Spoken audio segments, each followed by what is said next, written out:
Ward number 18 ભૂમિ ચોકડી પાસેની વરસાદી કાંસના હંગામી દબાણો દૂર કરવામાં આવ્યા હતા।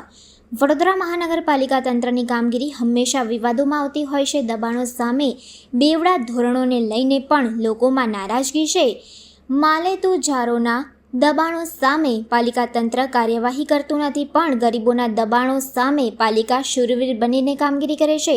દબાણો સામે પાલિકા તંત્ર કાર્યવાહી કરે પણ તેમાં બેવડા ધોરણ ન રાખે તે જરૂરી છે। હાલ પ્રી મોન્સૂન કામગીરી અંતર્ગત પાલિકા તંત્ર દ્વારા વોર્ડ નંબર 18માં આવેલ ભૂમિ ચોકડી પાસે ગાયકવાડી સમયની ચેનલ વરસાદી કાંસ છે, ત્યાંના હંગામી દબાણો દૂર કરવામાં આવ્યા હતા। જો કે જાણવા મળ્યા મુજબ નજીક આવેલ અન્ય વરસાદી કાંસ પરના દબાણો સામે કાર્યવાહી કરાઈ નથી।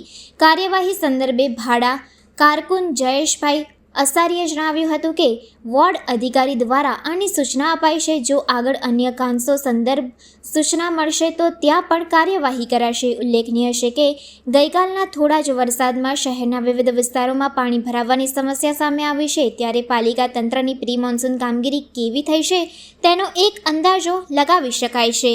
હા, આજરોજ ભૂમિ ચોકડી જોડે ગાયકવાડી ચેનલ છે, જે વરસાદી કાંસ છે, એ કાંસની આજુબાજુ જે નડતરરૂપ ઝૂંપડા અને જે હંગામી દબાણો છે એ દૂર કરવાની કાર્યવાહી। હા, એટલે અમને જે સૂચના મળે આજે આ કાંસ સાફ કરવાનું છે, તો એની આજુબાજુ દબાણ અમને બીજી સમયાંતરે સૂચના મળશે એ પ્રમાણે આગળ કાર્યવાહી કરો। એ બી અમે વોર્ડ ઓફિસર સાહેબની સૂચનાથી અમે તાત્કાલિક જ થોડાક દાયમાં દૂર કરી દઈશું। હા, ના, પણ અમારે જે વરસાદી ચેનલ સાફ કરવાની હોય છે એમાં ઉપરથી સૂચના મળે છે અમને, એ પ્રમાણે કામગીરી કરવાની હોય। એ સૂચના અમને મળશે તો એ બી કરી દઈશું અમે, કાર્યવાહી ચાલુ રાખીશું।